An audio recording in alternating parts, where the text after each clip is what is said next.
While on a business trip to another city, I checked into an old but luxurious hotel that had a special offer for a stay. The building was historic and beautiful, but it had a strange feel to it. However, I was too tired to care about these feelings. I got the key to room 306 and took the elevator up. I entered the room. It was large and airy, but a little colder than usual. The curtains were drawn, and the space felt heavy in the dim light of the lamps. I looked around: a large double bed, an old wooden table, and a tall mirror by the bathroom door. Everything seemed normal until night fell. It was around 2 a.m. when I woke up. I felt something was wrong in the room. A faint light was shining in from the street and vague shadows were dancing on the walls. I rolled over with my eyes half open and turned to the other side of the bed. And at that moment I saw something that froze my blood. A tall, thin man was standing right next to the bed. His face was hidden in the darkness, but I could see the outline of his body clearly. He seemed to be a shadow of a person, motionless and without any sign of life. My breath caught. My heart was beating so fast that I could hear the sound of it in my ears. I didn't blink. I couldn't. In absolute silence, I just stared at the shadow.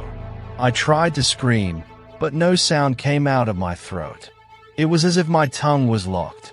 For a few seconds, or maybe minutes, I just watched him. The shadow didn't move, but the weight of his presence saturated the entire space. Suddenly, the light above the bed began to flicker.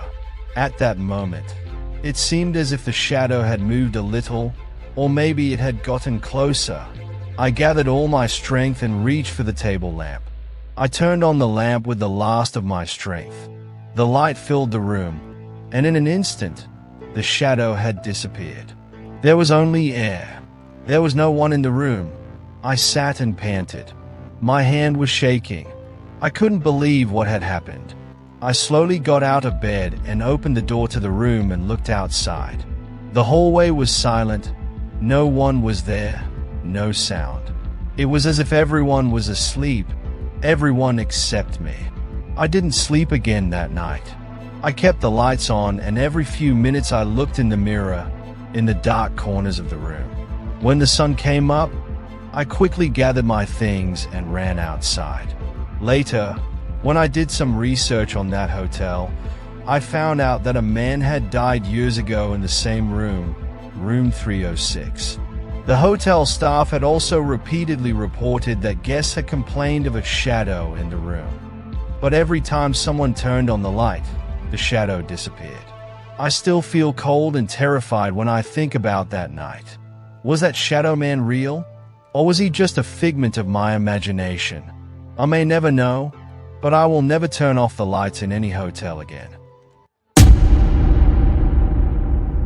I've never been a fan of solo trips, but this time I had a strange feeling that drew me into the heart of nature. Yosemite National Park, with its giant trees and eerie silence, seemed like the perfect choice. I packed my backpack, marked the route on the map, and set off alone. At first, everything was great. The air was cool and clean, and the nature was unique. I walked for hours among the tall trees, enjoying the fresh air. But when the sun began to set, everything changed. The silence of the forest became strange, as if all the birds and animals had suddenly disappeared. All I could hear was the sound of my footsteps on the dry leaves. Suddenly I felt that I was not alone. I saw a shadow in the trees, but every time I rubbed my eyes and looked again, there was nothing. My heart was pounding. I tried to think logically. Maybe it was another hiker, but something inside me told me that I was wrong. I decided to take the return route, but it was strange. The route had become unfamiliar to me. The trees I had passed seemed to have changed shape. It was as if the forest had changed itself to make the path invisible to me. I increased my speed, but the further I went, the more I became lost. It was completely dark now, I reached for my phone, but the antenna didn't work. It was as if I was stuck in another world.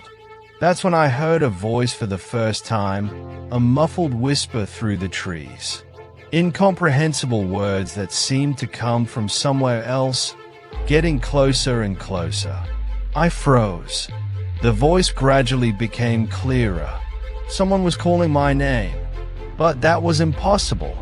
No one knew I was here. I heard footsteps behind me. I didn't dare turn around. All I could do was run, through the branches and trees, into the darkness.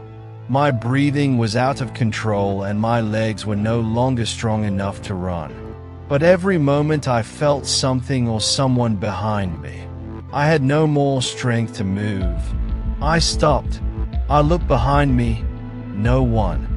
But the feeling inside me was more real than anything I had ever experienced. I wanted to scream. My throat was dry. And then, there was only blackness. I don't know how long it had been, but when I opened my eyes, it was morning. I was in a completely different part of the forest, with torn clothes and scratches on my hands and face. The strangest thing was that the path out of the park was right in front of me. It was as if someone or something had brought me to the edge of the park. Later, I realized that I wasn't the only one who had disappeared into this forest.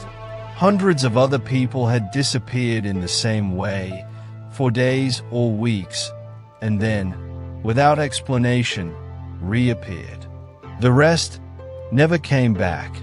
No one knows what lurks in those remote forests.